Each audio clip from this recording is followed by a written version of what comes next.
Russia और America की rivalry कहीं न कहीं स्पेस में भी एक्सटेंड होते हुए नज़र आ रही है। क्योंकि जो अमेरिका की इंटेलिजेंस एजेंसी है उसने हाल ही में एक रिपोर्ट दिया है और उसमें दावा किया है कि जो रशिया है वो परमाणु हथियार स्पेस में डिप्लॉय करने की प्लानिंग बना रहा है। और दोस्तों इस वजह से जो अमेरिका है उसमें काफ़ी ज़्यादा बवाल मचा है। अमेरिका काफ़ी ज़्यादा चिंतित है और अपने जो कंसर्न है वो ज़ाहिर कर रहा है। अमेरिका का मानना है कि रशिया का ये जो कदम है उसके नेशनल सिक्योरिटी के लिए एक बड़ा थ्रेट है।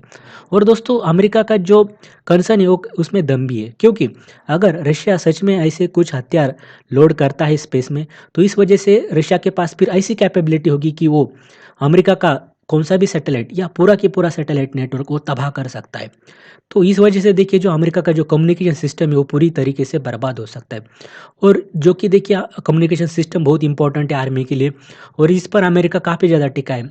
तो ये अगर तबाह होता है तो देखिए अमेरिका वहाँ पे बहुत बड़ा एक लूज़र हो सकता है। तो अमेरिका को ये चीज़ पता है और इसलिए अमेरिका देखिए यहाँ पे कंसर्न ज़ाहिर कर रहा है। और अमेरिका का कहना है कि ये बात उनको पहले से ही पता थी, लेकिन उन्होंने ये बात पब्लिकली इसलिए नहीं की कि पब्लिक में पैनिक तैयार होता, तो पब्लिक घबरा जाती। तो इस वजह से देखिए ये बात इन्होंने लेट कही। लेकिन दोस्तों अगर बिग पिक्चर में देखें तो ये जो राइवलरी इसकी शुरुआत अमेरिका ने की है। 2019 में देखिए अमेरिका ने पहली बार यूएस स्पेस फोर्स लॉन्च की।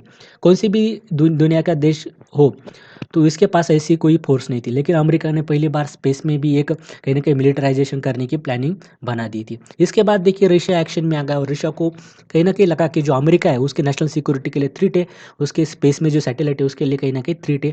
और इसी वजह से देखिए एक कदम आगे जाते हुए रशिया अब जो न्यूक्लियर वेपन्स है वो स्पेस में लोड करने की बात कर रहा है।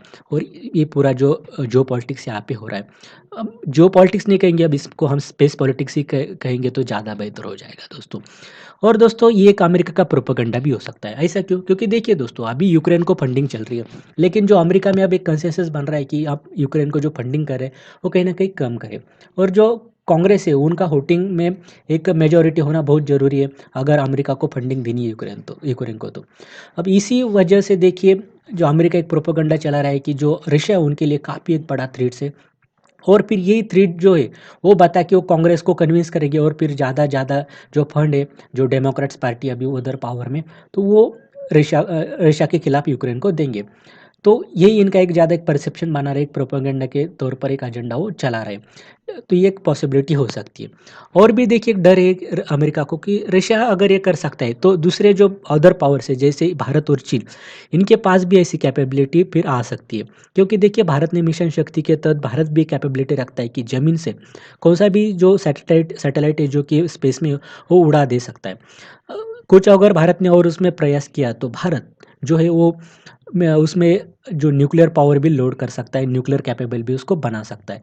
और जो अमेरिका वो अच्छे तरीके से जानता है।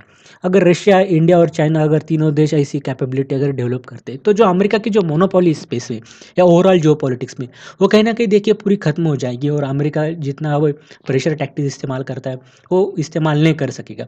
तो अमेरिका को पता है कि ये चीज़ें आगे जियोपॉलिटिक्स में उनको काफ़ी ज़्यादा एक तरीके से प्रॉब्लम खड़ी कर सकती है। इसलिए अमेरिका अब अभी से इसके खिलाफ आवाज़ उठा रहा है। तो ये सारी चीज़ें दोस्तों यहाँ पे हो रही है। आपकी क्या राय है दोस्तों इस बारे में? तो आप कमेंट सेक्शन में ज़रूर बताइए। बहुत-बहुत धन्यवाद।